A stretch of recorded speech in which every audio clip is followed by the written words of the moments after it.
नमस्कार, मैं हूं अंकुर और आप देख रहे हैं सत्य हिंदी का न्यूज बुलेटिन।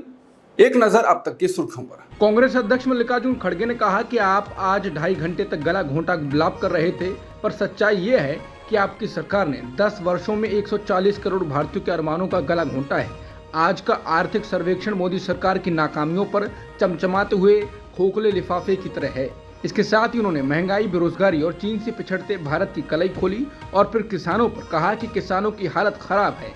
आज की ही खबर कहती है कि अब मोदी सरकार पिछले दरवाजे से किसान विरोधी 3 काले कानून फिर से लागू करना चाहती है।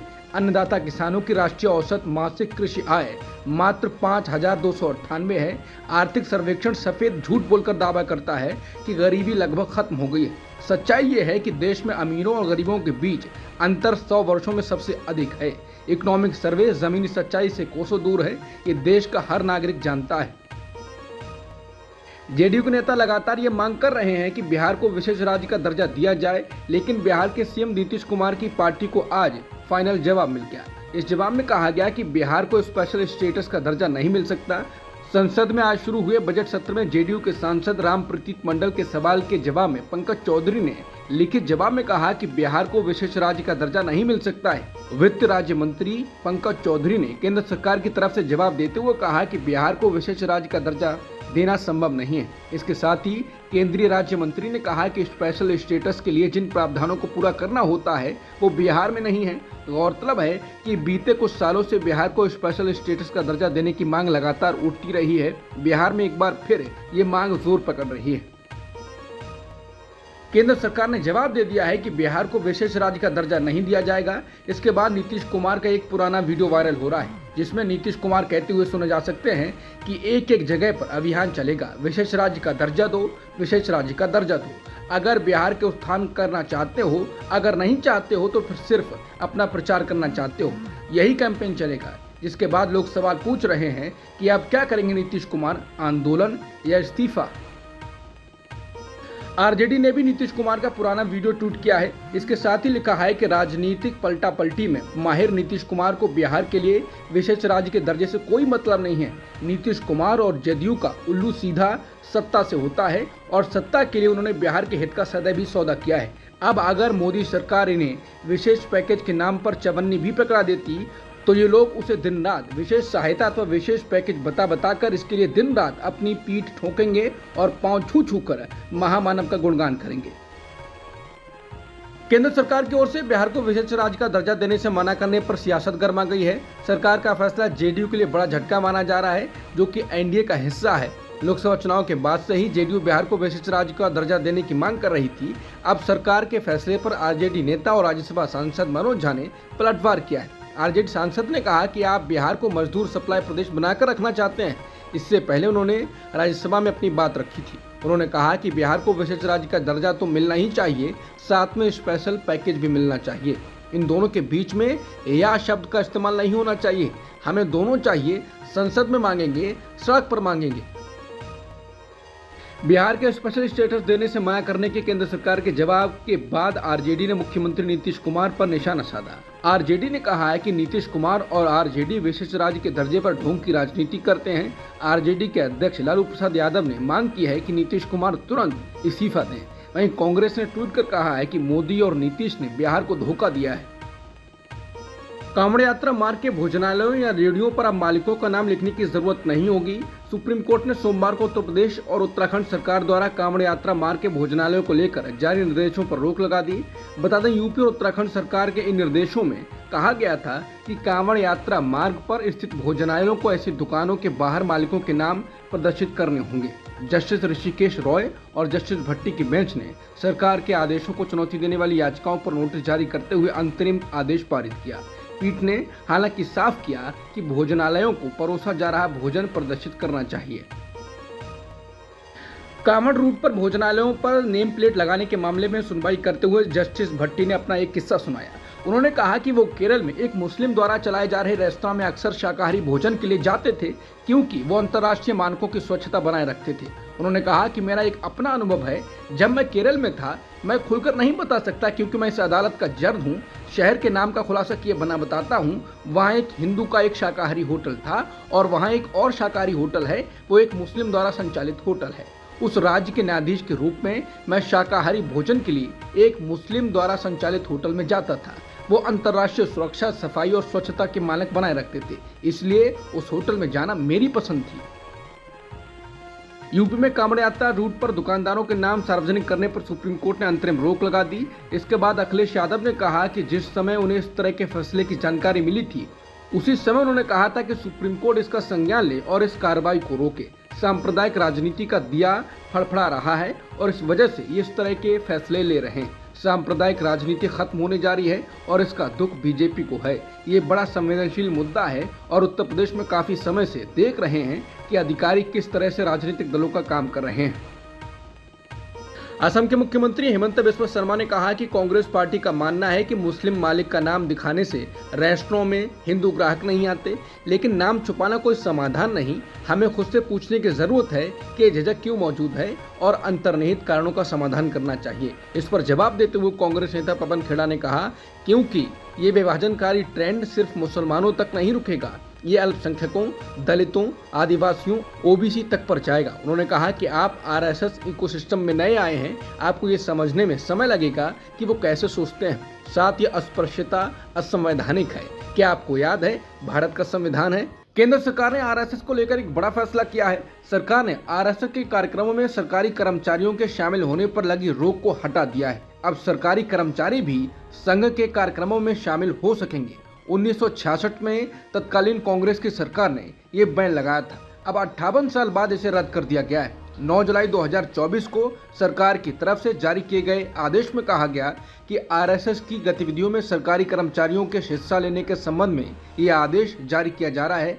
आगे लिखा है, समीक्षा करने के बाद ये निर्णय लिया गया है कि 30 नवंबर 1966, 25 जुलाई 1970 और 28 अक्टूबर 1980 को जारी हुए सरकारी आदेशों से राष्ट्रीय स्वयंसेवक संघ का नाम हटा दिया जाए।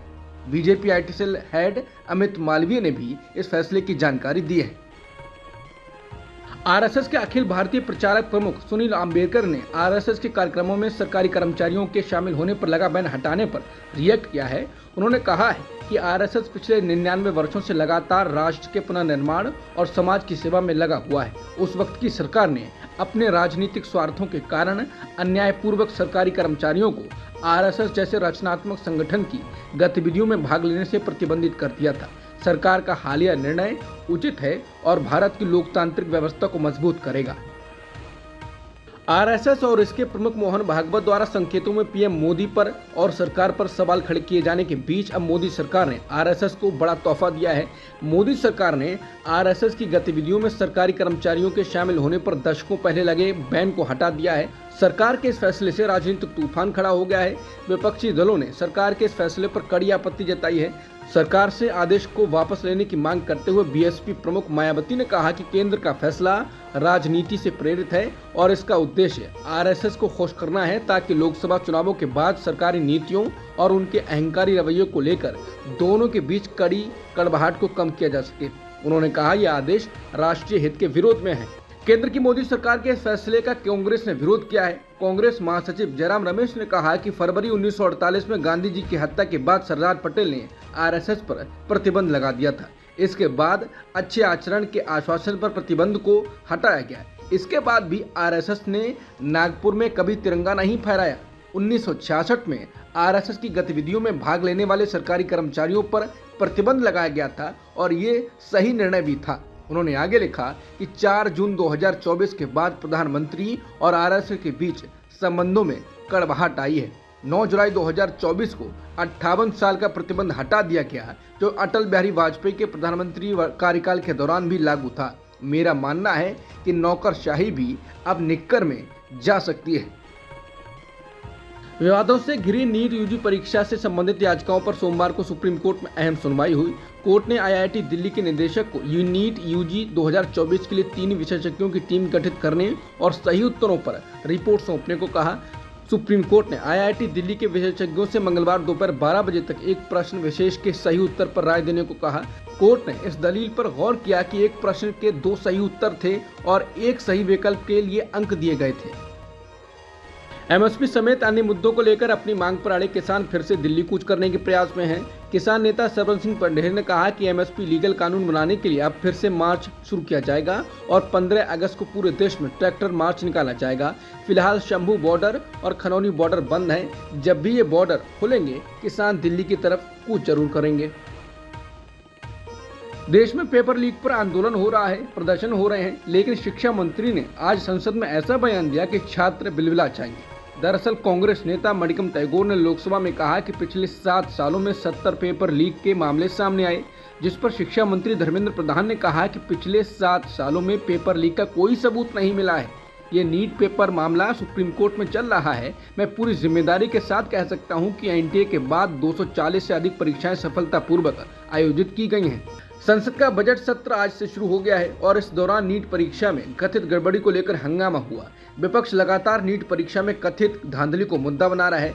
प्रश्नकाल के दौरान विपक्ष के नेता राहुल गांधी और अखिलेश यादव भी बोले, जिनके सवालों के जवाब देने के लिए केंद्रीय मंत्री धर्मेंद्र प्रधान मौजूद थे।